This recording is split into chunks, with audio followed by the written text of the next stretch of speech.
the Instructor Podcast with Terry Cook, talking with leaders, innovators, experts and game changers about what drives them.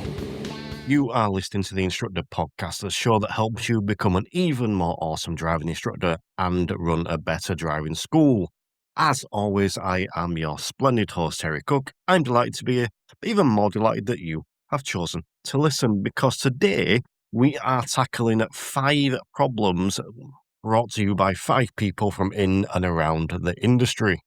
See, I thought I'd do something slightly different this month and reached out to 5 individuals and asked them to come along and record with me for 15 minutes each, and each of them bring their own unique problem. Now, none of these 5 knew who the others were, and they didn't know what problems they were bringing. And I was delighted with the result. It's something a little bit different, and they didn't even overlap, which was an unexpected treat. But just before we get stuck in, I want to point you in the direction of the Instructor Performance and Psychology membership. If you are looking to improve your coaching, your questioning techniques, grow and develop your business, or even look after your mental health and mindset, this is a place for you. It's the most holistic place available for growth-minded driving instructors just like you. There is currently a 1-week free trial. And if you sign up now, you sign up just in time to get access to the IPP Summit on August 2nd. 5 live sessions across the day. Just head over to patreon.com/instructor or use the link in the show notes. But for now, let's get stuck into the show. I am Chris Benstead and I have a problem. I'm Chris Benstead from Theory Test Explained, and yeah, I've got a problem and I want you to help me, Terry. The problem is that I talk to a lot of driving instructors who feel that theory isn't what they do. And there's this big divide in the theory. And what we need to do is move from what does this sign mean? What is the stopping distance? That kind of thing. To why, bringing in the reasoning. Because then if the pupils can work it out for themselves, then they're going to be safer. And it's oddly the same problem that the world has got with pupils and being told things rather than having their own processes and opinions. But that change that we're seeing in practical isn't reflected in the theory world, or doesn't seem to be in the mainstream. So yeah, that's my problem. We got a specific example that we can start with. I think it's the fact that if I talk to instructors, very often it's, I do theory. You know, we sit there and we go through road signs, or we read the highway code, or you know, we do a revision question, and we got to remember the questions are for revision, not for learning, but they can always prompt learning, like all good questions. So it tends to be very much, what is this? You know, what are those lines? What's that sign? Whereas the next question, the one that we want to get people to, is why is that sign there? Because they are, I like the phrase, gravestones of someone else's mistakes. Slightly morbid, but you know, you get the point. Of, you know, someone's taken that corner a bit quick and it's gone horribly wrong. Let's stick a sign in and then we'll tell everyone else there's a danger. They're the wet paint signs of the road. And that we don't say, why is that there? Because the sign is irrelevant. The danger is relevant. The sign's just a warning of the danger. So we need to get them thinking, why is it there? And then I think the next step, I'm happy to take one step today, but the next step is asking them, right, you see that situation in front of you, how could you make it better? What signs would you put in? So it might be a narrowing road. It might be, you know, that people are coming down there a bit quick. What changes could you make to this road to make it better? Because if they can see the problem, they can be part of the solution. Is the problem that instructors aren't doing this, or is it a problem that pupils don't want this, or is it a combination of the two? That's a perception, isn't it? Is that pupils, they want wheels moving. That pupils are, you know, I know you're here to teach me how to drive, not to teach me the theory. But all the instructors that are doing it, because not everyone is avoiding theory, they all say that it gets embraced and it's part of the bigger picture. Because we make them safer, right? It's a fact. If you know the rules, you're going to be safer. If you understand the rules, you're going to be even safer. So we're making them safer on the road. We're also meaning they're not going to make the mistake that practical is focused on. Practical's focused on, did you make a mistake? Let's make it better, right? With this fault-focused approach. So if they know the rule, they're less likely to make the mistake in the first place. I would push back on the perception aspect slightly. Not completely, but slightly, because we're all human. And look, I've got a pupil at the minute who doesn't want to do anything theory-wise. It's the first time I've had a pupil in quite a while that he doesn't want to stop. At the end of the lesson, when he does an hour, at the end of the lesson, when he's done his hour, he will subtly drop into the conversation how long he's driven that lesson. Like, I've done 42 minutes driving today, and I'm like, and he's keeping track of the time we pulled up or whatever. And he's not malicious or anything, he's just aware of it, But I'll be honest, and this is me being human, that puts me off doing theory with everyone. Because as Yep. humans, but that's a bit we remember. We're naturally drawn towards that negative thing. I think it's a protective thing, isn't it? So this one pupil didn't like it. This one pupil doesn't want to do it. So therefore, I don't want to do it with anyone. So you're correct in that it is the perception, but I think it's a justifiable perception. But I think that the shift needs to come. I would say let's do it, or at least start off with the pupils that do want it. I think that's the best place to start in that sense. Possibly. For your pupil, I'd then say, how many minutes learning have you done this lesson? That would be my response. Because I always think the learning's done when you're not moving. I've got to tell you this because he said this. He's come from another instructor, and he specifically said, "I've learnt more in this." I think this was his first lesson. "I've learnt more in this lesson than I have done on the other 10 hours I did with this other bloke, and I've driven the least I've ever driven." So he sees it, but he's still taking his brain because, again, perception. What he's seeing his friends doing, what his friends are telling them he's doing, I should say. And statistically, experience makes you safer. So they're not wrong, as you said. It doesn't mean it's wrong. It's about getting the best out of every moment. And I wonder if that's the theory problem. Theory's not a thing, right? Put myself out of a job. Theory's not a thing. Driving's the thing. Theory is the knowledge that you base your driving on. It's the understanding that you base your driving on to make sure that you stay inside the rules of what's required and what's expected. So maybe where we're wrong is that we actually do divide it up. That, if we were coming along and we were looking for a nasty situation, so meeting situations, right? Instructors teach those all the time. That's theory. That's priority. That's a set of rules of where are you going to wait? Whose priority is it? But we don't have an issue with that. We're quite happy doing that. We'll do that over and over again until they get it right. I wonder whether we got the wrong content in the theory test. Maybe that's the thing that needs changing. We blame DVSA again for this.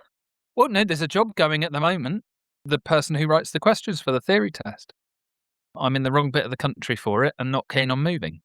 But I had a good look. If anyone fancies it, I'm happy to support changes to the theory questions. But, We've solved the problem. We just need you in this job.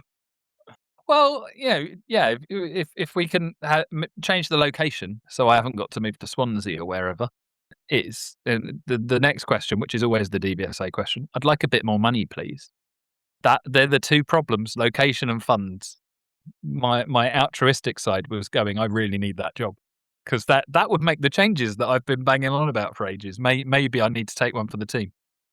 My other half feels otherwise.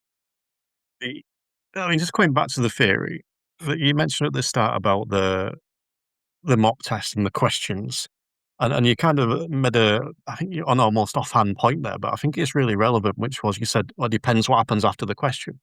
And I love looking at the theory questions on the apps. I love looking at them during a lesson because I've kind of got it in my brain that if they ask that question and that doesn't turn into a 10-minute conversation, then I'm not doing my job properly. I think that's how it shouldn't be. That's the answer.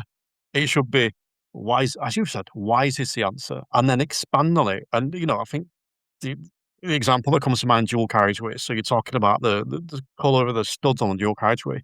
Get into why they're that colour. You can get into what it means. You can get into whatever else it is around the studs, but then you can get into the dual carriageway. Then you can get into the speed limits, where you find dual carriageways and what the dangers are as opposed to motorways, and what's a central reservation and what does dual carriageway mean? And I think just going off what we've been talking about, I think that's the biggest problem is that a lot of instructors, obviously none that listen to this, unfortunately, will just take the answer and not expand on it. Yeah, it's that one step approach, isn't it? I'll put my toe into it, and then I'll go, oh, good, that's warm enough. I don't need to go any further. You know, but we need to make sure we're digging a bit deeper. You know, knowing isn't enough. That's the big bit for me. I just, how do we convince the instructors that aren't listening? Now we'll move on to another question that's related. That was almost the original question, I think. And well, how do we convince them? The traditional driving instructor approach is we threaten them with a standards check. So what if there were 5 theory questions connected to your standards check, and if you didn't get them right, you fail? That would be a traditional approach. I don't know if it's a good one. For me, I don't think we can change everyone. I think this is the problem. I wonder if we, between us, we're trying to change the whole thing. And I think that should be the goal. I don't think we should go, let's just fix half of it, but I don't think we can sort everyone because there's that many. I saw a conversation on Facebook the other day. I refrained commenting because I'll get annoyed. But with people talking about, I remember when this job was simple and now it's been overcomplicated and why can't we just teach people? I'm like, well, we are just teaching people to drive, but now we know more, we learn more, we develop more. We don't just learn more and then brush under the carpet and go, well, that's a bit complicated, let's leave it. We actually look at what the difference we can make is. And I think this is where some of those people will fall into that category with this. That idea of just pass your theory, it's fine, they won't remember it afterwards anyway. And I don't necessarily think we can reach them. We can reach some. You'll have stories. I've got stories of people that have had that approach I've mentioned, but are now very much over on the other side. So if you can't reach all of them, we can only reach some. I would probably say we need to start with the PDIs as well, where we can, so we're bringing more people in like that. Yeah, because we do have that approach of this is how I do my part 1, so that's how I'm going to teach it. So I use the app. I used the app and I passed. So I'll just tell them to use the app. But say that is only ever what? They don't need why. The number of people that don't know what a catalytic converter is, and I don't think it's important. I don't know why it's a question, to be honest, but they don't know what it is, but they've done the questions. They've seen them all.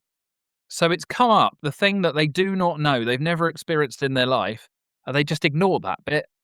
And they work around it. And multiple choice allows you to work around it because you can go with what sounds about right or what's most logical or whatever it is. So, I agree. I think maybe that's what we need to do is change the incoming instructors, which has had an effect already, hasn't it? From the other sides of things of how we teach, we changed the entry qualification to require client-centered, arguably. And it's had a big change. It's reflected a change, but it's magnified it. Maybe that's what we need. I think we need to talk about it more as well, in the sense of like we're doing now on this podcast. But there's other podcasts, there's other platforms, other stuff available. Do you think it needs to be spoken about more, so more people are aware of it? I think the fact that it's got a below 50% and always has had, except for a slight blip, which was people retaking tests because of COVID lockdown, but it's had a below 50% pass rate. It's not good enough. Not for something that's factual. It's not like a driving test. Stuff happens and you don't respond in the way that's deemed appropriate. That kind of thing. It's just information. That's it. It's a different kind of requirement, isn't it? So no, I think we need to recognise that we're not doing very well. I still don't think we're doing very well with the practical test. When you think 1 in 5 people goes and crashes, that's the statistic that I don't like. Because we accept that a pass is good enough. I think we should change that. If it's that's 20% failure. If we're looking at 50% failure, we're doing something wrong. And also, I think those crashes, it's probably higher than that. That's the reported crashes, so it's the minor crashes that don't get noted. But Well, we've got a couple of minutes left, so let's try and give the listeners something to take away. So someone listening to this that maybe isn't embracing the theory as much as they could/should do, what suggestion would you give to them?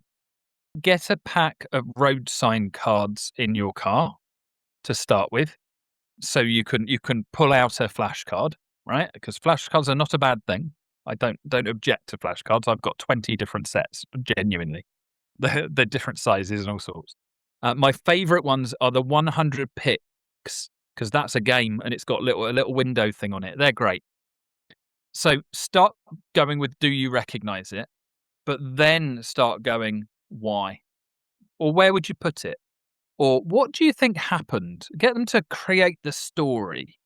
Because if it means something to them, they're more likely to respond to it, which is going to, by default, make them safer, because these things are to warn of danger or the order signs are for the laws that are there. That's got to make them safer. And then from that point, maybe they will surprise you and ask you a question in return.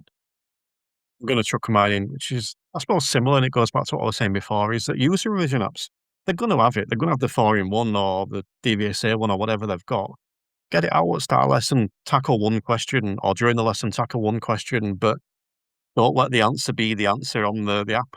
Actually expand on it and drag out a little bit and find out what they think and find out what they know about other aspects around it and challenge them on whether they agree or disagree with it. Just spend 5 to 10 minutes talking about that and add that in. I think that'll be my one. But no, I like that. I don't think we've solved it necessarily, but we've definitely thrown some ideas together. And it's interesting talking about, as always, and hopefully we give the listeners something to go and think about and potentially apply. So appreciate it. Well, Chris, you want to take a moment to remind everyone where they can find you? So you can find me at theorytestexplained.co.uk. And if you don't want to teach theory, I will teach it for you. Hello, my name is Stuart Lockery. I'm the founder at Bright Coaching. Driving instruction has changed. Today's learners need more than just skills and practice and reps to pass a driving test. They need coaching that addresses the higher levels of the GDE on every single lesson. That's why we created the Professional Diploma in Coaching and Behavioural Change for Safe Driving.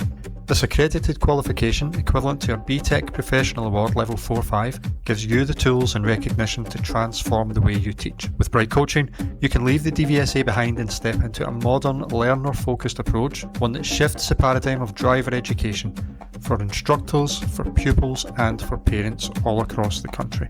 At Bright Coaching, we are training the next generation of driving instructors. To check availability for our online cohorts and in-person cohorts, please visit the website at brightcoaching.net, and you can also sign up to our mailing list where you'll be informed of all the latest early bird discounts as they become available. With standards checks due to return in 2026, ensure your success with KIT. Knowledgeable instructor training, the UK's most comprehensive instructor training provider. Whether you are looking for classroom-based workshops, in-car training, online webinars, or resources to explore in your own time, such as our ebook collections or our video hub for short videos that you can watch between lessons, make sure 2026 is a hit with KIT. I'm Charlie from Drive Up Training. I am also a governing committee member for the ADI NJC. And my problem today is the impact that cars have on the environment. Impact cars have on the environment. I like it. What is the impact that cars have on the environment? It's ruining it, basically. I feel like that is it in a nutshell. So I think I didn't really realise until recently how much impact we do have on the environment in terms of noise pollution, air pollution, things that happen that come off the cars that impact our health as pedestrians or in-car users, which was a new one to me. It's taken away quite a lot of green space because there's more cars on the road, so we need more roads, more car parks, more amenities and that kind of thing. So yeah, I think there's a lot to unpack with that. Probably don't have enough time in 15 minutes, but hopefully we can pull out the key areas. When there's a will, there's a way. And I'm always interested in the environment because I've said this before, and I think people switch off, but I'll say it again. I'm a vegan, and I never went vegan for the environment. But after going vegan, I suddenly started finding out more. You get a new hobby or a passion or whatever, and you start getting interested. And I started seeing more of the damage we're doing to the environment as a result of that. And it is quite prominent. And when I think of what we do, so we're both driving instructors, we're putting more people on the road in cars. So how does that sit with you, knowing that sort of having this concern, but contributing almost daily to this concern? Yeah, I feel like I've had this conversation with myself that I'm a bit contradictive. So I am doing said impact in my day-to-day job, and now I want to help fix it. So I think for me, we've just got to be more mindful of our own kind of driving. So making sure that we are driving eco-friendly. So using like speed limiter, cruise control, block gear changes, that kind of stuff, and giving that to our learners in terms of education. I think we also need to be mindful of when we use our cars. So it's quite easy just to kind of think, oh, I've only got 10 minutes. I'm going to just jump in my car and nip to the butcher's in the town, which is a 5-minute walk. I mean, it takes me 5 minutes to actually park my car in town. So it's actually quicker to walk. But I think in your head as a driver, it's quicker in the car because you get there quicker. Whereas if we just walked instead, it's healthier, better for the environment because we're not shelling out all those emissions and not making unnecessary journeys, which is something that I have actually been chatting to my learners about only recently because I don't think it was highlighted to me in quite the same way before. It's an interesting one because it's a goal I set myself this year. It's not a very smart goal, this admittedly, but was to use the car less and get the train more was a goal. And I live in a place called Bramley, and to get into Leeds city centre, I can hop on a train. There's two every hour, and it takes 10 minutes to get into Leeds, and it costs me, I think it's £3 for a return as well. So it's A, easier, and B, better for the environment. But I'll try to do it all over, where I can car share, get a train, get the bus, walk. I'm actually kind of enjoying it. I'm not doing as much as I'd like or as much as I should, but I'm actually kind of enjoying it. It's quite nice seeing the God, I can't believe I'm saying this, seeing the different people on public transport. And I always think that if there's no weird person on the bus, it's you. And too often there's no weird people on the bus, so it is me. But I want to come back to the eco-friendly driving because I thought that was quite a prominent one. Because do you class it as eco-friendly driving? When you're delivering that training to your pupils, or do you just slip it in? Um, Good question. I've always incorporated it, if I'm honest. Probably not as eco driving, just to introduce them to the different technology that's within the cars nowadays so that when they get in their own car, they know how to use it and what it does. I think I've been more mindful of that stuff in the past few months. So I probably have used that terminology. And now that you've said it, I'm not sure that they actually understand what that means. I've just said it. It's interesting because I used to be big on framing it as eco-driving, economical driving. I don't know why. I think it's because I used to work off the checklist, tick, tick, tick, tick, tick sort of thing. So it's like, now we're doing junctions, now we're doing eco-driving. But obviously, over the last few years, last 5 years, 5 or 6 years, I've changed how I've done that. And I think it just kind of blends into everything now. When we can use the cruise control, we use the cruise control. But I also think it depends on the pupil. It's only really as we're talking about this now, I'm kind of realizing this, that if I've got a pupil who is a bit more interested in the environment, I will talk about it as being eco-friendly because they're going to buy into it. Mhm. If I've got a pupil that don't give a monkeys, well, I'm not going to mention it. I'm just going to incorporate it within the driving. So have you come up with any resistance against that? No, not that I can think of. I think everybody's pretty. I don't know whether it's just because I live in York and it's quite pretty anyway. It's a lovely area. People don't want to lose that. So I think they want to look after the environment. I don't know whether it's just that network of people. Maybe. I'm trying to think over the years. I don't think of anyone that's specifically not wanted to do it, but I think back, there's probably been a few people that, because our class was eco driving, they didn't care. Once they pass a test, they're probably just going to forget it and do something different. But what what can we teach then? You kind of gave a couple of examples before, but what can we teach to help with that driving? So definitely forward planning and anticipation helps. So we're not braking all the time, kind of using that engine braking, I guess, and kind of using the gears a bit more. Kind of keep the car rolling. That's a big one. That's a fun game to play. Nice bit of gamification in the car. And on that a little bit for me. So, well, I'll tell you how I play it. It might not be how everybody else plays it, but basically we set off for a 5 minute drive or whatever it might be. And in that time, they have 5 lives. So a life a minute. And they have to try and keep at least one life, which means that they've kept the car rolling for 5 minutes or 4 minutes, however long it might be. And that's trying to anticipate traffic lights, anticipate meeting situations, whatever it might be on the road that we kind of go on, and just trying to anticipate when people are moving or when the traffic lights are going to change. You have to be a bit of a mystic Meg sometimes for the traffic light systems, but it's a really fun game. They really love it. They get on board with it. They also they're really engaged in the learning side of it afterwards. So why we're doing it, what the point of it is, what's in it for them at the end. So if they continue driving like that post test, then they are going to have less wear and tear on their car. It'll cost them less. They're using less fuel, all that kind of stuff, which really obviously resonates with a learner that knows that it's going to cost them quite a lot of money once they pass. And that's awesome. And especially like explaining why afterwards. But no, I don't do that game. And I may bring it in. So that's a good one. So we've got the forward planning, and well, you can't plan backwards, can you? You've got your planning and anticipation aspect, and I think that's a big one. And the keeping the car rolling. What else? What else you do? We use the speed limiter and we also use the cruise control and kind of go through the differences between them, what we can use them for and why it's beneficial.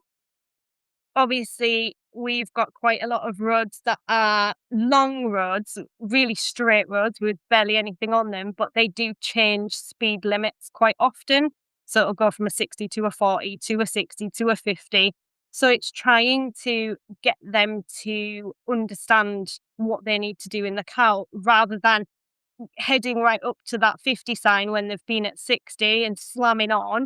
Just anticipate a little bit more, change the cruise control. We know we're at that limit then for the next kind of 3 minutes or whatever it might be. And getting them to understand and have a conversation about why it might be a speed limit change and going through that kind of stuff. Because I don't think learners necessarily think about it. So they just think, oh, it's a 30. But why is it a 30? Is it 20? What's around us? Does it feel like a 20? Do you think it should be 20 or 30 or whatever it might be? So we're getting that feedback from that learner. I've gone off on a bit of a tangent. That wasn't about the environment. Sorry. Oh, but it's good because that's how we get them involved. You know, it doesn't necessarily, as you said, doesn't have to be. This is a lesson about how to drive to save the planet. It's like this is how to drive properly, and I think that everything you just listed there, whether it's the speeds or the planning, the speed limiter, the cruise control, the keeping the car rolling. When we look at it, that's not eco driving. That's just good driving. You know, Yeah. it's a thought I had a while ago. Actually, it's gone back a few years. In that, should we actually talk about safe driving? Because surely safe driving is just driving. You've either got driving or bad driving. It's not safe driving. That's what driving is. But anyway, yeah, no, I like that. I think the other one I would chip in with maybe, and actually this comes into the theory, I think, as well, is when we're doing stuff like the show me, tell me questions, and whether you do it as a show me, tell me, whether you do it as car maintenance or however you do that. It's like the tyres, you know, making sure the tyres are inflated correctly. Is that something that you would incorporate, and do you actually mention the sort of the environmental side of that as well? I didn't. I do now because I find it really interesting now. I don't know if I mean, my learners have been really engaged in it because it's something that they didn't know either. So I guess if you're hearing it for the first time and you're not expecting it, then you are quite intrigued. I don't know how much of that they'll take away, but I definitely incorporate it now. More so I always included the tires being the right pressure, and that kind of filtered into the aspect of them losing money on petrol and things. So that was always, their ears pricked up. But in terms of what our cars spit out, so what comes off the rubbers into the air, into the atmosphere, onto the tarmac, and the particulates that come off things, and the dust and the rust and everything else that comes with it, and how that impacts us as people as well, that's all new to my kind of teaching. And I do tell them about that because I think it's important that they know it. And just going back to what we said right at the start of this, when I asked you how you felt about this environmental side, but you're still putting people on the road and contributing towards it, I think I'd be tempted to argue the opposite. When you're doing what you're doing, if you compare that to someone that doesn't do that, you're actually having the benefits to the environment, because not only are you helping them drive in a more environmentally friendly fashion, you're also potentially, if you're having those conversations, giving them the choice of, do I buy a car? Do I not buy one, just lease one when I need one? Do I keep it as an option? Do I buy a car but not use it as much? So, potentially by doing what you're doing, you're having a bigger impact than you maybe realize. Would you agree? Yeah, no, you've put it like that, actually. Yes, I do. I do think that things in the media are quite positive towards the environment now. So the government are doing quite a lot of things to try and get people walking or cycling rather than getting in their car. They've got different schemes in place. They've decided that they're not cutting any of the edges along roads, so they're letting all the wild grass grow and the wildflowers, and that's all a really positive direction for the environment. So I think we also need to be kind of following in their footsteps in some way, shape, or form. So like teaching people how to drive well, and just informing them, giving them the information. You don't know what you don't know. So if I can help with that, then I'm gonna. Yeah, I find it really interesting at the moment. It's kind of hot topic for me. So I instill that on my learners, unfortunately. Okay. Well, just we're coming to the end. Let's see if we can leave the folks listening with a tip or a suggestion. What would you suggest the people listening to take on board to help this environmental situation?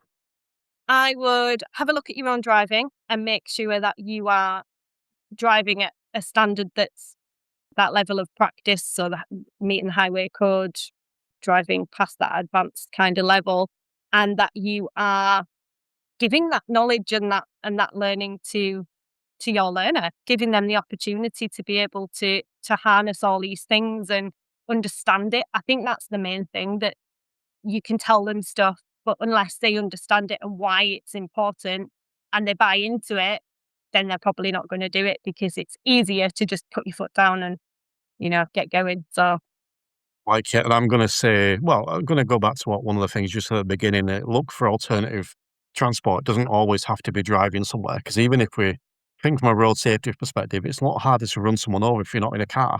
So it's not just environment; it's road safety as well. But even if you're doing theory lessons, I know a lot of instructors, and again, I'm not saying it's wrong, but you'll pick a pupil up, you go to Morrison's. Well, do you have to? Can you do it over Zoom instead? Could you meet them there? Could you both get a bus there? Again, I'm not saying don't drive. I'm not saying you're not allowed to. But I'm saying consider it. Might there be a time where that's better? So, yeah, big thank you. I enjoyed it. Have we solved it today? We solved the problem. I We've don't think we've fixed. solved it, but We've I not think saved the planet. we haven't saved the planet. No, world peace is not on the cards today, but I think we've made a nice little wedge. Do you want to just take a moment to tell people where they can find you? So you can find us at driveuptraining.com, and our website has everything you need to know about us and our team. So, hi, I'm Dr. Liz Box. I'm director at ECM Research Solutions. So, essentially, I do road safety research, intervention design, and evaluation in all aspects of road safety. And my question and problem really today is, why do we spend so much time teaching people what not to do rather than understanding what excellence looks like? Well, that is a good one. I like that. Do you want to expand on what you mean by that a little bit, though, to begin with? Yeah, no, I was just thinking because I've been looking obviously broader and in a lot of my work into border psychology and border transport psychology. And so I've been thinking about how that question extends beyond driving and into education more generally.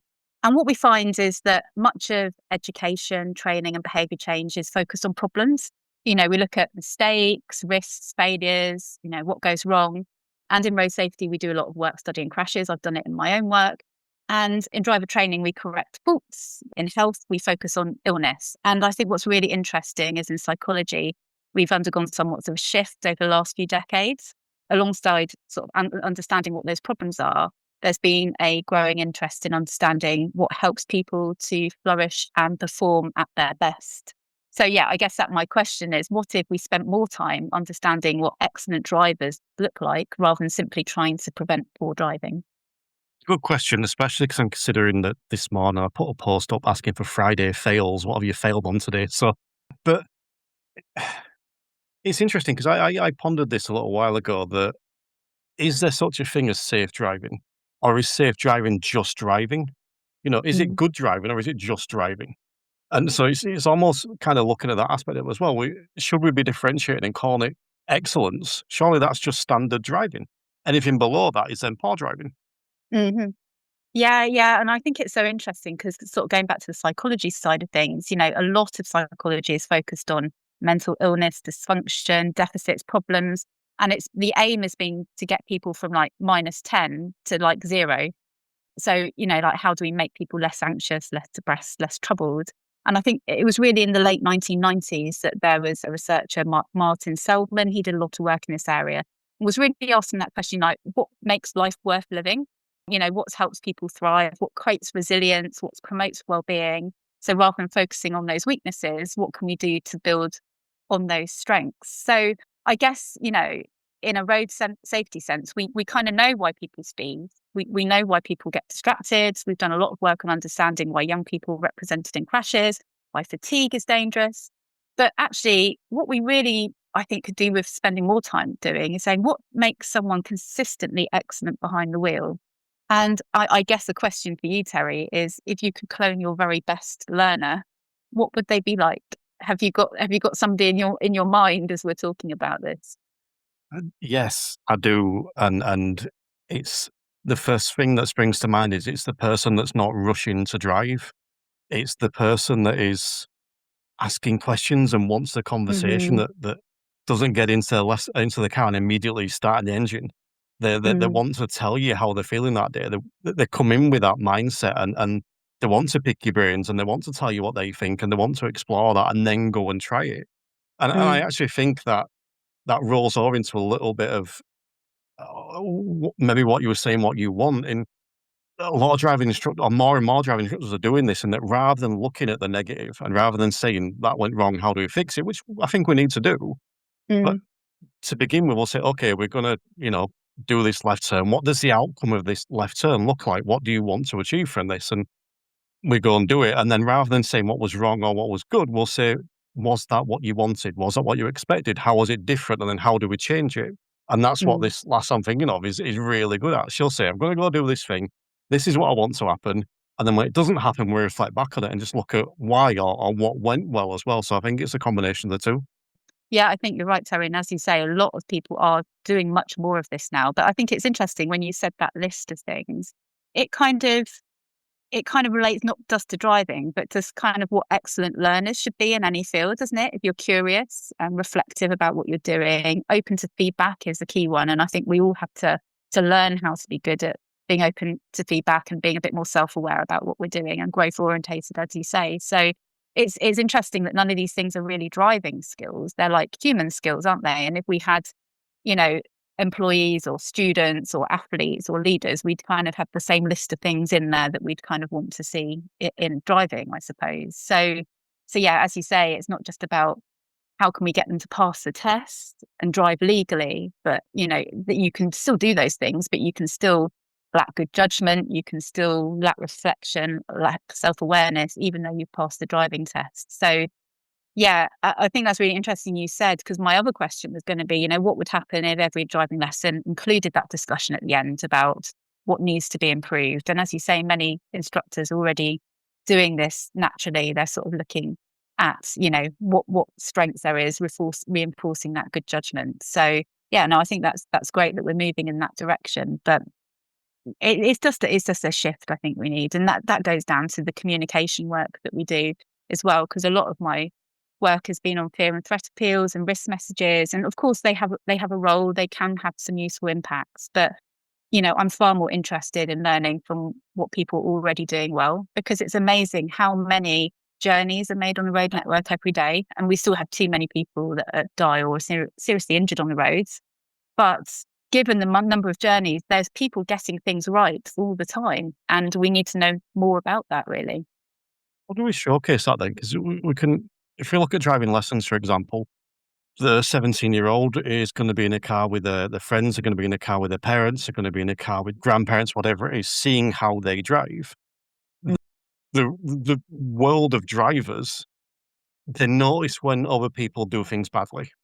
We tend, it's just human nature. We notice when someone doesn't see the green light, or the lights change because they're on their phone, or someone misses a gap and someone from behind beeps.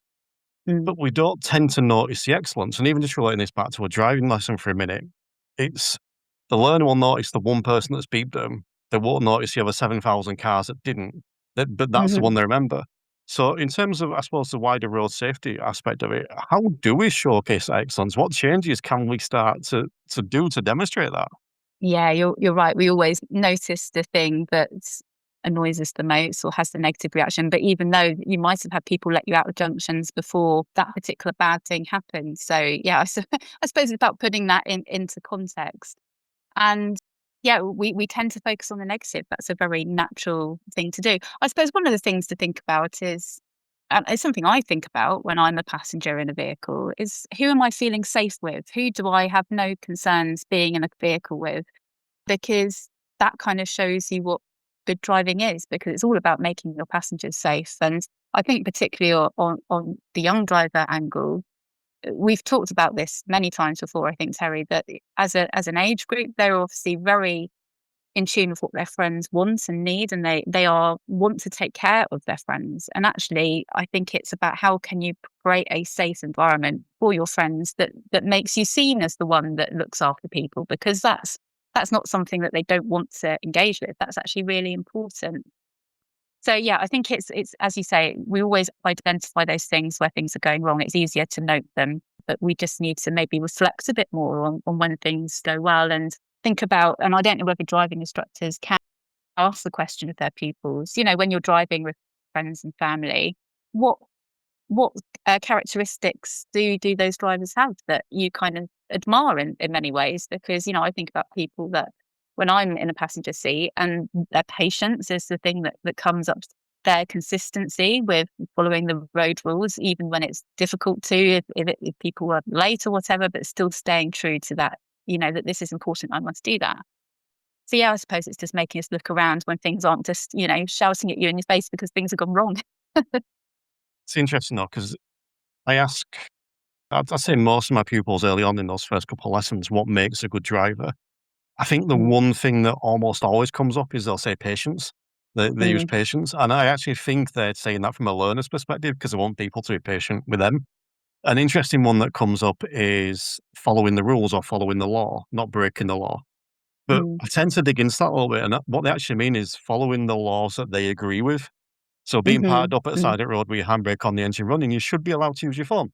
So they don't mind if someone does that. So it's like picking and choosing the laws. But just sort of going to what you were saying then, I'm thinking, well, how do we showcase excellence? I think as driving instructors, and potentially, parents in cars with as kids as well, we've got a really good opportunity there to point out the good stuff. Not because they will notice the bad stuff, but we can point it out. But then on a wider scale, I suppose that as road safety professionals, like you are and I pretend to be, we can make a point of that. We are quick to talk about the negatives, but maybe there's a space for, I don't know, I'm throwing stuff out there, but once a week to put something on social media talking about this is something good I've seen this week. Whether that's a driving thing, whether it's a conversation, whether it's a road safety aspect, maybe there's even a space on a road safety podcast somewhere that could start off with something like this, talking what have we seen that's positive this week? So I don't know whether there's space for that somewhere, do you think? Yeah, it's interesting, isn't it? Because when you think about the things that make a really good driver, often they are the really boring things. They're not the things that you'd put as the headline on a press release. They are, guess what? Driver manages to perform their hazard perception. They managed to make sure they took an extra breath before making an action. It's not the standout stuff. I think many times before, people have always talked about, why is the news always bad news? There's sort of highlighting that there's, a murder somewhere or a death somewhere else. Because good news just doesn't have the same reaction to people. And even though there's more good news than bad news, and there has been various sites that have tried to present the good news in the world and sort of counteract some of people's understanding about what's happening. But I think it doesn't make good news. I think that's part of it. So I think, yeah, that's a bit of an issue. And yeah, other than that, I think it's hard to do. But I think sometimes we need to do more of the boring stuff, actually, because it is about social norms and it is about understanding what's usual behaviour. And there's that usual adage, isn't there, when people pass their tests, now you really learn to drive. And also you've got to protect yourself from everybody else on the road. So also assuming that everybody else is doing bad stuff. Well, we know that most of the time everybody's doing exactly what they should be doing. Some people make errors, some people make mistakes. A small number of people are really violating the law, but they're not in the majority overall. People sometimes are distracted. There's a whole load of reasons why they shouldn't be doing what they're doing, but sometimes it's not willful. It's just human nature. That's why we need to look at things in a systems approach. So I think that's still quite rife, isn't it? That people think you learn once you're on the road, once you've passed, and everybody else is out there to get you. And actually, that's not the case. So maybe we need to push back against that a little bit. You think all of this is cultural when it comes down to, we've got the culture of the way we drive, but then also the culture of the way we analyse driving in terms of, as we're speaking about today, look at the negative rather than the positive. Is it all cultural when it comes down to it? Oh, I think so. I mean, a couple of weeks ago, I was fortunate to go and attend a safety conference in Sweden, and just the cultural difference just was in your face all the time, and not just from a transport sense. From in a big city, there didn't seem to be any graffiti, there didn't seem to be any litter anywhere. There were shared spaces that people were following the rules, and being at the conference itself, it was so well ingrained, the concept of, well, why wouldn't we prioritise safety over other things sometimes? And I think that's because they've had Vision Zero for 3 or 4 decades now. That's permeated through generations, and it's just accepted as the standard. And actually, they're always going above the standard. It was a car seat safety conference I went to. So that shows you how long culture takes to change. And I think we do need cultural change here for people to prioritise this more and stop making it a blame issue. It was much more kind of what role can everybody play was very much what was happening in Sweden. Whereas here it still feels like finger pointing about, well, actually, this is your fault or you should be doing this. So I think we all have a role to play in helping to improve culture over time. But, that's going to outlast many of our careers in terms of when we're going to see the positive benefit. But I guess we have to do what we can whilst we're involved to kind of help shift it in a positive direction. I do love England, but we're a quirky little country sometimes. All right, we're coming into the last minute or so. Do you want to potentially leave people with one, I don't know, suggestion or idea what they can do to go and sort of embrace excellence? Yeah, I mean, as I said, I think, we do need to borrow something from positive psychology. It's a very new field in psychology, and I think we need to be thinking about how to apply that in transport. We're very good at studying crashes. We need to, look at studying success and identify those attitudes, mindsets that make excellent drivers. So yeah, perhaps that next frontier is very much about understanding why people drive brilliantly and kind of focusing on those strengths. But yeah, I suppose to driving instructors that are listening, I think it's, as you said, having those conversations at the end of the lesson, not just about what do you need to improve, but actually what went really well this session. And also reflecting on, do you see this in your wider family? Do you see this in your friends? What do you want to emulate and what other people are doing? And that could be positive and negative, which gives us a bit of a read on the culture as well. But having those discussions and sort of, starting to have that conversation, I think is really important. And I think I'm just going to chuck in the counterbalancing. So whether it's on a lesson with your pupil or whether it's you're reflecting on your day, when you look at the negative, which we inevitably do, see if you can find an equal number of positives, find something positive from that as well. And I'm not going to ask for a positive and a negative about this recording, Dr. Box, because we're out of time. So do you want to just take a moment to remind people where they can find you? Yeah, thanks, Terry. So best place to find me is on LinkedIn. That's where I tend to update, what I'm up to and write articles from time to time. Or you can find me at ecmresearchsolutions.co.uk. Hello, my name is Stuart Lockery. I'm the founder at Bright Coaching. Driving instruction has changed. Today's learners need more than just skills and practice and reps to pass a driving test. They need coaching that addresses the higher levels of the GDE on every single lesson. That's why we created the Professional Diploma in Coaching and Behavioural Change for Safe Driving. This accredited qualification, equivalent to a BTEC Professional Award Level 4-5, gives you the tools and recognition to transform the way you teach. With Bright Coaching, you can leave the DVSA behind and step into a modern, learner-focused approach, one that shifts the paradigm of driver education for instructors, for pupils, and for parents all across the country. At Bright Coaching, we are training the next generation of driving instructors. To check availability for our online cohorts and in-person cohorts, please visit the website at brightcoaching.net, and you can also sign up to our mailing list where you'll be informed of all the latest early bird discounts as they become available. Worried about your Part 3 or standards check? Can't seem to get it right? Knowledgeable Instructor Training have the kit that you need. Classroom-based CCL workshops, our 2-day in-car rescue kit, and our video hub are specifically designed to not only help you to pass the tests, but to also give you what you need to deliver great CCL lessons. Whatever it is that is the missing bit, Knowledgeable Instructor Training has the kit for you. Hi, my name is Dan Hill. I'm the founder of My Drive Time business and diary management app for driving instructors. I'm also the business team lead for the ADI and JC. And my problem is that people are either not bothered about making tax digital or they're too bothered about it. Well, that's interesting. Although he did sound slightly AI when he started then. So that was interesting as well. Have I got Oh, the really? real Dan just to check? Definitely the real Dan. Excellent. So people are either too bothered or not bothered. Interesting. Kind of just tell me how that comes across. What does that look like?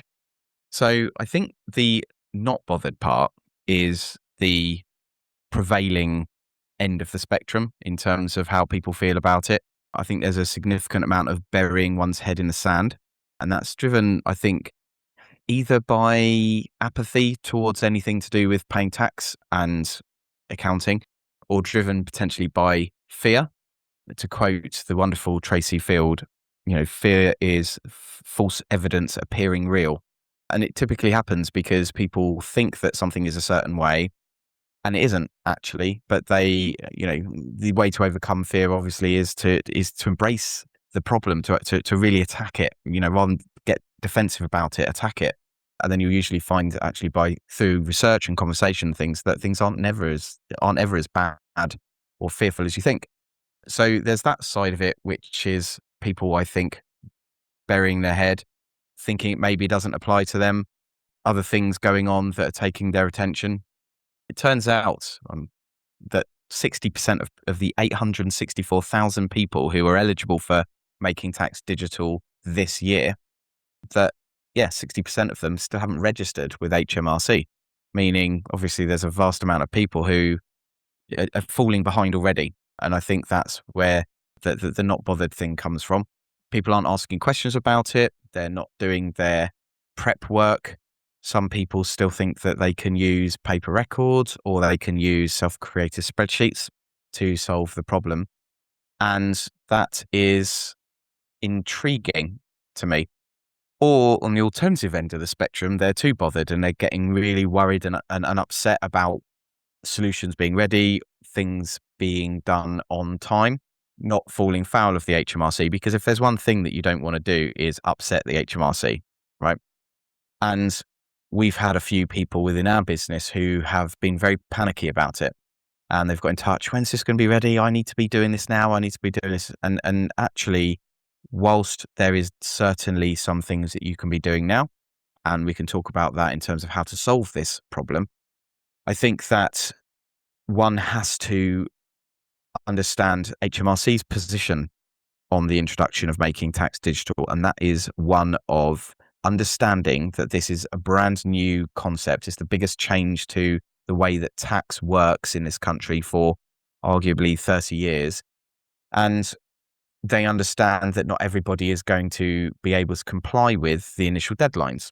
So what they're doing is they're applying what they call a light touch approach to it, which means that there won't be any penalties for missed submissions or late payments. Well, it's not really about payments, it's about the submissions, about missed submissions or late submissions within the first year. So everyone has a chance to, including HMRC, to allow this to bed in, to get used to it, and to comply with their obligations, which is essentially to send quarterly updates to HMRC with information about your income and expenses. I'm going to throw in a third category, which is me. I think that I am burying my head in the sand intentionally on a specific time period, because I'm like, I've got enough going on.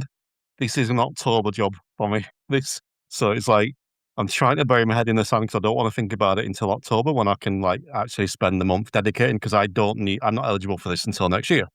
Sure. My problem is I keep talking to you about it, so it's not going well. But just regarding those two, how do we get over that then? Because I actually, do you know what? I'm going to give you some credit now, Dan, and I'm loath to do that. But that it's almost like you're on a one-person mission to inform ADIs about this, because I'm seeing it nowhere. Now, I could be missing this, I don't have eyes every single where in the ADI world, but I don't think I'm seeing it anywhere other than you hanging the drum about this.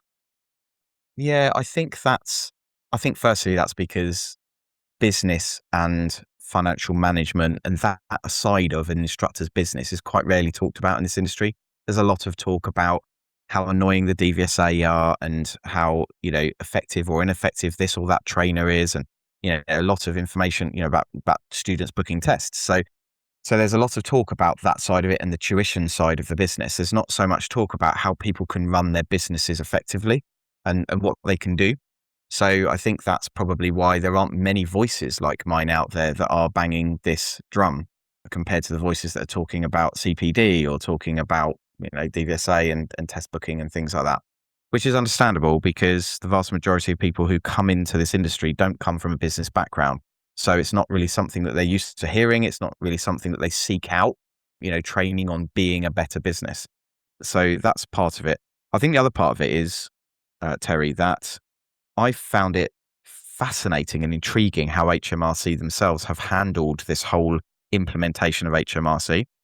And what has happened is they have taken their time. They've moved the goalposts regularly for both accountants and end users, like instructors.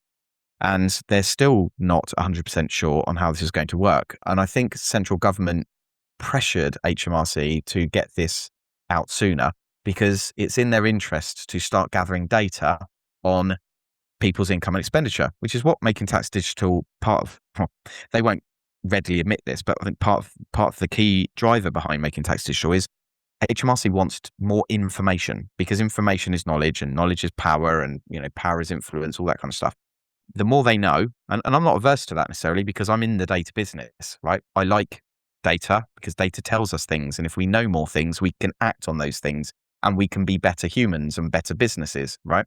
So I'm not against Making Tax Digital, but I think there's this veiled underlying need for HMRC to know more about it, know what tax revenue they can expect, which they can gather across each of the quarters of a year, rather than people waiting to the very last day before they submit their tax return and paying their tax. And at that point, they know. So they're trying to solve this problem, but they're going about it in a kind of very sort of typical public sector haphazard way, where nobody seems to be really controlling everything. There's not one single person really that's heading this up. It seems, I'm sure there is in reality, but it seems that way. So yeah, so we've all been scrabbling around, and it's quite rare for something of this magnitude to be handled in this way. I think maybe it's not, but that's my attitude. So I kind of feel that it's incumbent upon me, as somebody who created the first app of its kind to help instructors manage their diary and their students, their money and all their data. I think it's incumbent upon me, because I care the most of anyone else who does this, to bang this drum and go out there and educate instructors. Of course, they have to be willing to listen, but my hope is that they're listening to this. So evidently they are, but the message needs to get out further and wider. So that's why I'm banging this drum. Just listening to you there, it just struck me like it just shows that a lot of the issues, side thing, but a lot of the issues with DVSA are government issues, not DVSA issues. You know, the HMRC are potentially making the DVSA look competent at the minute in that aspect of implementing a new thing. But going back to the original thing, you kind of gave you two categories of the people that are burying their head in the sand or the people that are panicking too much. I think you alluded to it comes down probably to a lot of people to that same thing of a fear, whether that's fear of the unknown, fear of actually finding out what they might have to do, or fear of extra work or getting it wrong. So what would you suggest would be someone's first thing they do? So someone listening to this now that has buried their head in the sand for whatever reason, what's the first thing they should do? I think the first thing they should do is recognize that things change and that we can either embrace that change, even if we don't really like it. We can either embrace that change or we can be left behind, right? In this case, there isn't really much choice. You can't really be left behind unless you want to start in the fullness of time racking up penalty points and fines from HMRC and eventually go to court. So that's for the very, very worst cases where people ignore it for years and years and years. So I think that's the first thing. People need to embrace change, right? It's coming, whether we like it or not. It's actually a good thing, even though I think initially people get, as is the case in a lot of things in this industry, people focus on the cost of something. So they're focusing on, okay, what's it going to cost me to comply with HMRC? And the reality is it's going to cost every driving instructor more money one way or the other, either because they have to pay directly for new software. So with My Drive Time, for example, we're not increasing the cost of our subscription specifically for this, right? It's not an add-on, it's not a bolt-on fee, but we do recognize that in order to get your data from My Drive Time to HMRC, that you need a piece of what's called bridging software. So that's Xero, QuickBooks, those kind of accounting tools that we hear a lot about, or via your accountant who will be using one of those tools or their own systems. But ultimately, they will likely increase the cost of delivering their service because they're not having to check your data once now. They're having to check it 5 times across the course of a year. So one way or another, we're going to have to pay more money. But we'll get used to paying that money. We'll grumble about it initially, but it will then just become part of our business expenditure, right? And there's a way to ameliorate that frustration, and that is to charge your students more money for your service, right? Your service will increase in cost, so will the services that you buy. That's just called inflation, but that's what's going to happen. So I think there's that cost element, but I think once people get over that and they realize that actually the benefits of making tax digital are that I get to keep on top of my data. I get to submit a quarterly updates to HMRC, which will help me to understand my tax. And at the end of the year, it won't be a shock because I will have planned for it. I will have seen my figures, and it takes away that shock factor at the end of the year. So that's a great thing. I think the second thing is people need to check if they're eligible for this year. Okay. So if your 2025 tax return had a qualifying income, and that is income that you've earned from self-employment and property, so if you let out a flat or anything like that, those two figures combined, if that is more than £50,000, the chances are you're eligible. Okay. So you need to register with HMRC so that they know that you will be submitting quarterly returns. Everyone else, whether it might be that you're in your first year of business or you are under that, and I suspect probably about 80% of the industry is below that threshold. Okay, so for the vast majority of people, then this isn't going to bother them until April 2027. But that doesn't mean that we shouldn't start planning for it, okay? Because that's the biggest thing here, biggest way to solve this problem, Terry, is start keeping digital records of your income and expenditure in a system that is designed to handle that for you. Now, of course, I'm going to sit here and say use My Drive Time because that's exactly what it's for. I created this system to help my wife when she qualified as a driving instructor, specifically because her accountant sent her a bunch of paper records, paper templates to fill her records in. I'm like, there's no way you're putting serious, important financial data on paper. That is madness. And it is madness because once it's on paper, it can't do anything for you. It can't tell you anything. Whereas you put it into My Drive Time, it can. So we'll help you manage those quarterly updates and that final submission at the end of the year, right? So keeping electronic records absolutely is the way to solve this problem, because whether you're eligible now, whether you're eligible in the future, you are going to have to keep digital records. That's what making tax digital is really about. It's about, if people keep digital records, it can be sent to HMRC, who are never going to sit there opening envelopes of paper records, right? So they want digital information. So that's what the key thing is. Even if you're not eligible now, do it now. Get into good practice. If you're in doubt about any of this, yes, you can contact us and I'll talk to you about it. We have a page on our website which is dedicated to making tax digital, mydrivetime.co.uk. If you go to the menu system, you'll find a making tax digital option, and it will give you all the information you need about how all this works, right? But as we are, again, the only one who really does this, we make ourselves available to instructors who have fear, who have worry, who have questions. And I want people to ask questions. So ask, okay?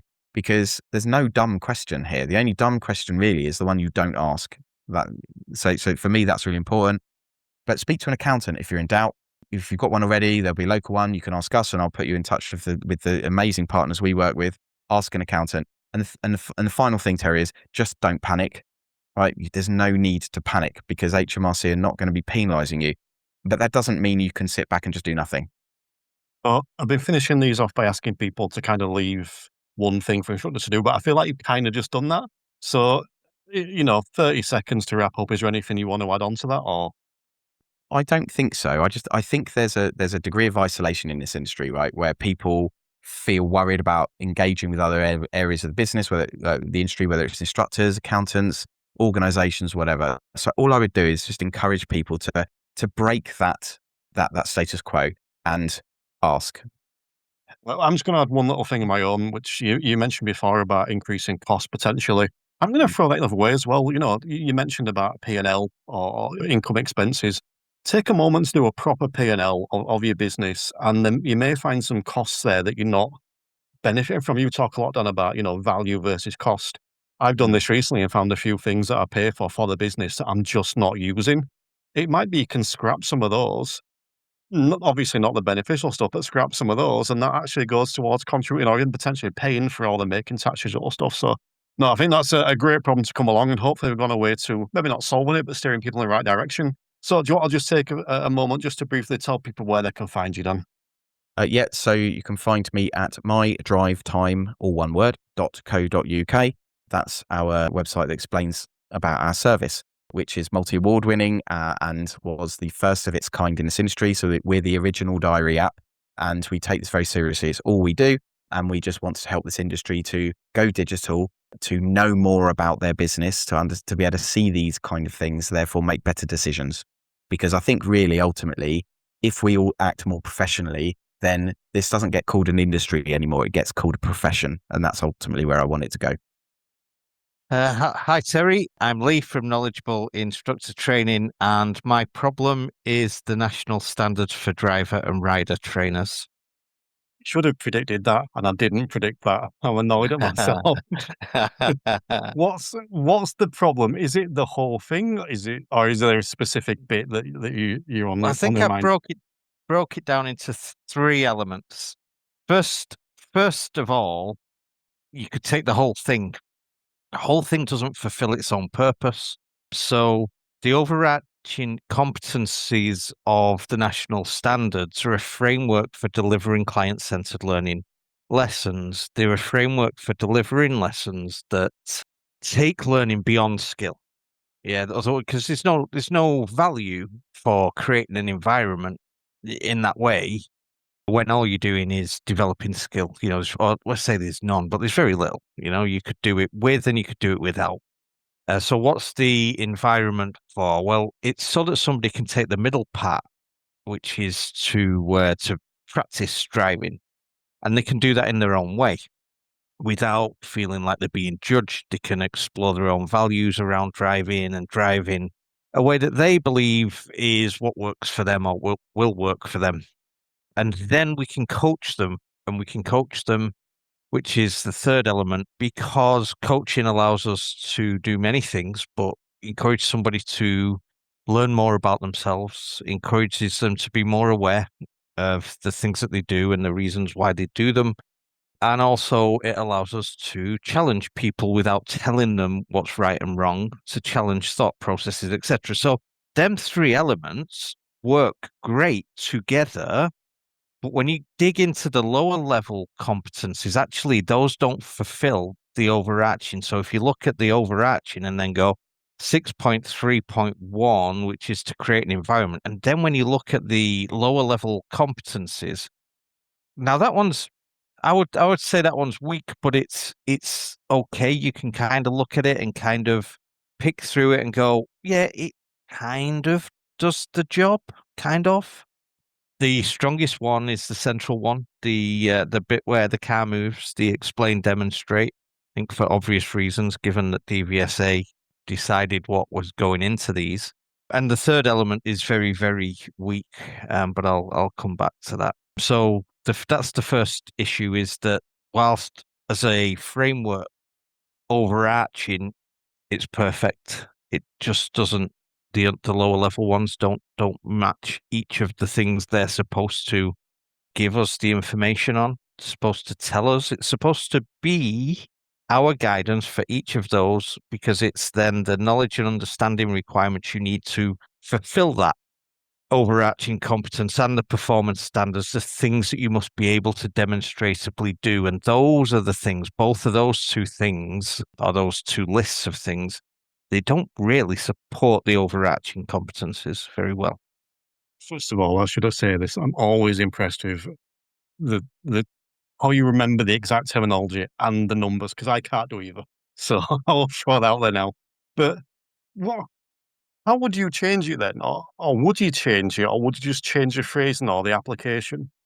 I wouldn't change the overarching, but I think it needed somebody with more knowledge and understanding of the purpose of each of the three and how those three things, what is necessary for those three things to be fulfilled, because really they don't fulfill it. None of them really fulfill what the purpose, the overarching purpose of the competencies are. And so the devil's in the detail, and it's the detail. If you keep it really basic and look at the framework, it is, I say all the time, but to me, it's perfect. It's the perfect framework for a client-centered environment.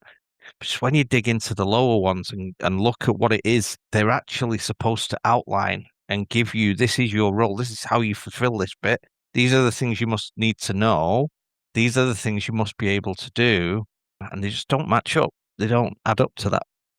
We fix that then, because to me, the only way to sort of solve that is to have them rewritten. I think it would be not a difficult job to do. I think you could, I could write them better if you give me an hour. That's not a bit, but I could, because I know what each of them is for and I understand the purpose of them. People who work NAS, for example, Stuart Lockery, he could sit there in 20 minutes and rewrite that. Then you've got the second issue, though. That leads us actually perfectly into the second issue, because you can have really well aligned knowledge and understanding requirements and performance standards for the role, but in order for that to be impactful, it would have to impact on the assessment itself, so that the examiners would have to be assessing the actual lower level competencies for each of those effectively, looking for the knowledge and understanding requirements and the performance standards to be performed. Otherwise, changing them is meaningless. So essentially, we need the overhaul. We need not only the changing of the standards, but we need the change of the way the whole thing is assessed. Yes, and then because I think this should have come to me years ago. This, I think, given that I do, however, whatever, doesn't make me an interesting person, but I know the national standards, and it really confuses me now why it didn't come to me years ago. But right, so you look at the standards check and you look at the three overarching competencies that we're assessed against. So you've got lesson planning, risk management, teaching and learning strategies. Why are those three things not identical to our role? i.e., why are those three things not create an environment, explain, demonstrate, practice, and coach? Because immediately when you put three different headings on that form, an examiner is immediately, straight away, assessing a different criteria to the framework that we're supposed to be teaching in. You said it's not interesting. I think it's interesting to start with. But I think that the challenge we've got here is that it is a really big problem to solve, because as you kind of alluded to, it needs rewriting, and then we need to change the way it's assessed. So I think I want to come at this from two slightly different angles. And maybe, first of all, how do we do that? Is it just campaigning, do you think? Is it just keep banging the drum and hoping that eventually someone takes notice? And secondly, what can we be doing in the meantime as instructors, as trainers? So they're really two actually helpful questions for people listening, as opposed to me just moaning about things. But so what do we need to do? The difficult thing is getting DVSA to actually realize the problem, because however I can best describe it, but the best way that I can describe it is that they're so blind to the problem that they actually don't think that there is one at all. So they think what they're assessed, the way they're assessing what they're assessing, the criteria is perfectly aligned to the national standards. It, I said this before, but there is no mention of the word fault in the national standards, and they're all the performance standards and knowledge and understanding requirements that are necessary in theory to do the job. So that puts you at odds for a start. So what can we do? I think the minimum learning period, I think that the push towards change in our industry that is building a head of steam at the minute is going to be useful. I think we have to keep going and pushing, and not pushing in the way I would push, but help DVSA to see the problem and help them see a solution. What do trainers need to do? My take currently is that I think those that are familiar with the GDE matrix, and you wouldn't necessarily need to be, but the coaching element of it addresses level 1 and 2 of the GDE matrix in the third column. So developing the pupil's ability to evaluate through vehicle control and through their own driving through traffic. And if you know that, and then you do a good job of keeping the car safe, and you set a lesson up that meets the needs of a pupil, then as things are currently, none of this is rocket science. It's just a poor fit for what the national standards was intending to do. And then it's a poor fit for if examiners want to see fault being addressed as fault rather than need, then it really needs to state within two of those overarching competencies, i.e., explain, demonstrate, practice. There should be elements in there centered around fault, because when the car moves, there will be fault. And then there needs to be, within the coaching element, there needs to be performance standards around fault. So we must be coaching around fault. Otherwise, if you're trying to pass the assessment through the criteria, it doesn't work. And so I think if you know what you're doing, and if you put it against the GDE matrix level 1 and level 2, and do a good job of what driving instructors have always done and what trainers typically, those decent ones at least, then I think we're fine. I've been pondering something for a little while, and I really think it fits in this. And it's the idea of standards check and part of retraining. Because I've been thinking that the reason why we label stuff as standards check and part of retraining is because that's what PDIs and ADIs want. That's what they come for. But I'm thinking it's a vicious circle. Is it because that's what they want, or do they want it because we're shouting about it? Is it that circle? And I think it's both. And I think if one of them stopped, the other would stop as well. PDIs stop wanting part free trading, we're going to stop delivering part free trading. If we take away our part free trading, then PDIs don't have part free trading. And where I'm going with that is the other aspect of that is a lot of the workshops, you mentioned decent trainers. I'll use you as example here for obvious reasons in your workshops with Kit. I know a lot of the stuff that you advertise as standards check training covers an awful lot more than the standards check. But you've admitted before, we need to label stuff standards check and part 3 to get people's attention. So I wonder if that's something we could do. Just stop that labeling and just break it down and deliver national standards training, or the elements of it you agree with, deliver national standards training. And just before I let you come back on that, the other thing I'm just thinking about, as you said it then, the DVSA not admitting there's a problem, not realizing there's a problem, sorry. I wonder if they're actually just not admitting there's a problem. Because I do think there's a difference. I wonder if we can't change this, we don't know how to change this, we can't do it back. We're just going to say it's fine and put the barriers up, if you like. So in terms of the first, I think it's an interesting idea. I'm not sure Mick will allow me to try it. I meant so the industry, not just you. Yeah. Well, you can try it. I think he'll allow everyone else to try it.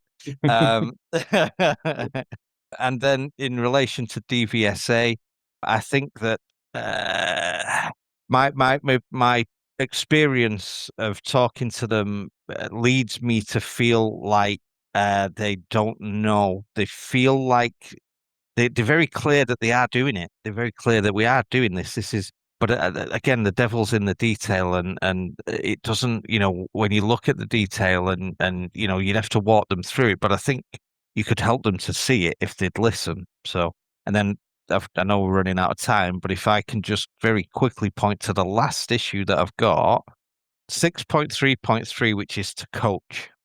There are 9 knowledge and understanding requirements within that competence. Do you know that 3 of them are around the driving test? So within the coaching element of our role, 6.3.6, 7, and 8 are all about the driving test. And how does that have any part in what coaching would be aiming to facilitate?